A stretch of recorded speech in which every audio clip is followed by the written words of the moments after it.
I hired a financial advisor to manage and invest my money because I thought that I was too stupid to handle it myself. And they lost me thousands because I didn't understand all of their complicated finance jargon that they put at me. So I gave them my money to do it for me. And they lost me thousands. Stick around if you want the full story.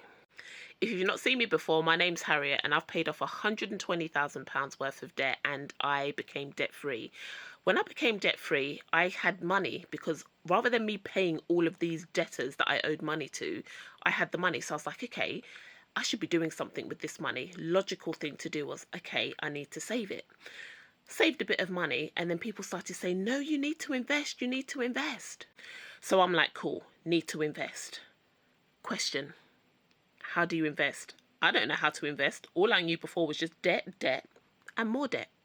So I did the next best logical thing.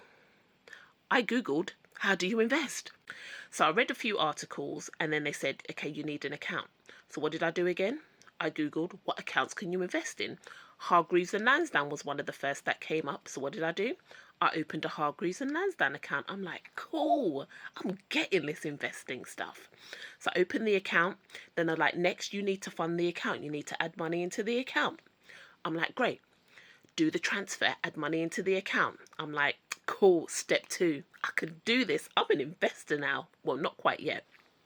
Third step, you now need to go and pick your funds or whatever it is that you need to invest in. I'm like, cool, I have got this. So I then get to the page where you then need to go and pick your investments.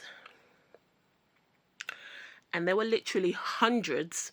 I didn't even know what they were. They were just all different numbers and figures. And I was like, I don't get this. I don't understand this. I don't know what this means. I was like, oh yeah, you can invest in this and then you can invest in that. And I'm just like, what? So then I'm like, okay, let me go look at what guides they have. Let me go read their little kind of guide of how to invest and what to invest in. So I go read that guide. I was even more confused after I read it. And I was just like, do you know what? I don't know what this means. I don't understand what those numbers is. I don't understand what those letters means. I don't get this. I don't understand this. It was just way over my head. So this is the kind of language that they were using. Rebalancing events triggered by drift. What? Benchmark outperformance. What? Capital preservation focus. What? Asset allocation strategy. What? I'll be honest, I was like, what is that? What does that even mean? What language are you talking? Because whatever you're talking, I don't understand it. I do not get it. I'm clearly not in the finance niche. I'm clearly not meant to be doing this. So after that experience, I actually didn't do anything for years. I was just like, this is just way too complicated. This is over my head. Clearly not for me. Like, this is why those people over there do it in the finance industry. And me, little old me, everyday me, got there doing my job, doing my 9 to 5. I'll just stick to what I know how to do and I'll just leave them to it over there. So a few years later, I got introduced to this company by a friend. They said, oh, they can help you invest money. And obviously based on my past experience, I was like, I don't understand that stuff. I don't get it. Maybe I should be paying somebody else to do it for me.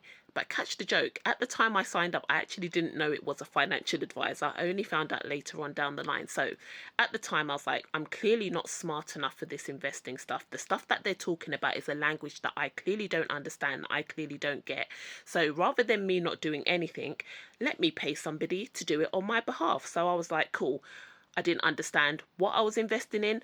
I didn't understand nothing. All I did, I was so naive. In hindsight, I was so naive. All I did was I just signed a bit of paper and then I just set up the standing order direct debit for the money to be going over to this, now that I know was a financial advisor, to basically fund the account. I didn't understand any of the things that I was invested in. I didn't know what I was invested in. I basically just left it all to them to handle it. And I was just like, okay, I'm doing something. Something is better than nothing. So every month I'll just keep sending money over. I'll keep topping up the account. And before you'd know it, I had saved up £10,000. I was honestly so proud of myself. I'd never had £10,000 in my whole entire life. I'd had savings before, but it was maybe like £50, £100. I had no more than maybe like about £400 ever in my savings before. And I'd built up £10,000. I was so proud of myself. The only other time where I'd seen £10,000 in an account, that was when I owed a credit card company money. So that wasn't even my money, because that was a minus £10,000 that I owed them. So a few more years went by, and as I said, I didn't understand what the financial advisor was doing. I didn't know what he was investing in. And I actually didn't know that he was. This is how naive I was. That even as I'm telling this story, I'm just like, Harriet, what is up? I didn't even know that he was taking his cut of fees. So a few years went by, and then I actually came across a training and information that actually broke down investing in such a simple way. And they broke it down like basics. Like, I mean, talk to me like I'm 10 years old, like that kind of basic. That's the level that I need in order to understand it.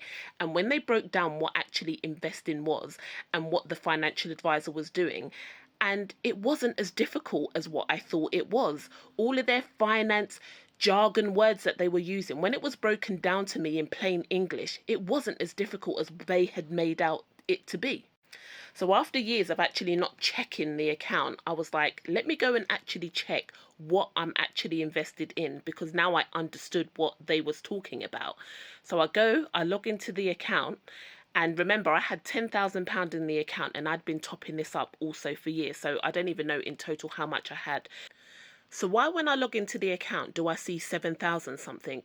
I'm like, where's the rest of my money? Where is my money? I worked too hard. I worked too hard oh, where's my £3,000 gone? I then found out that he was taking a cut for his fees, whether I made money or whether I made a loss. Listen to me carefully when I say this. No one is going to care about your money more than what you are going to care about your money. That financial advisor, he got paid whether I made money or not. He got his fees whether I made money or not. He has his own family to care and look after and think about. He's not caring about my future because he's concerned about his own future. So at this point, now I actually understand what investing in, like broken down in layman's term. Now I understand what I should be invested in. I was like, oh, I was so annoyed. I was so mad. I was just like, but I had to forgive myself because I didn't know any better. I did the best what I thought I was doing at the time. And you can't change what you don't know. But now that I know better, now that I knew what investing was, now that all of these confusing terms were broken down in plain simple English, now that I knew that I could take control over my own finances and invest it better than what any financial advisor could do, I made the decision to basically take the loss of all of those thousands of pounds, even though it pained me at the time. That was the most money I'd ever had in my life. But I took the hit, I took the loss, and I basically went out on my own. And in a few short years, I basically built that investment portfolio up into six figures. I am just an everyday person, and listen, if I can go from six figures of debt to six figures of investments, you can do it too. All it needs is just somebody to explain it to you in plain, simple English terms. Trust me, it is not as difficult as what they make it out to be. Once you understand those basics, you can do it for yourself. I have just run a 4-day training where I break this down into plain, simple English. One of the ladies who I had on the training, at the beginning of the training, she didn't really know too much about all of these different terms. At the end of day 4, she was transformed. And this is for you too, if you are just starting out and you don't know anything about investing and you are just going to start for yourself. Remember, the finance industry wants you to think that it's complicated so that you can pay them to do it for you. But that is not necessary. And don't get me wrong, I'm not dogging out every single financial advisor. I'm sure there are very good ones out there. However, even if you do hire a financial advisor, you need to make sure that you understand what is happening with your money. Do not just be naive like me and leave it in somebody else's hands and not understand what it is that they're doing. If I can go from six figures of debt to six figures of investments, you can take control over your financial future as well. Let me help you avoid some of the very mistakes that I made. Drop me a DM if you want to be added onto the waitlist, and I will let you know when the next available workshop is.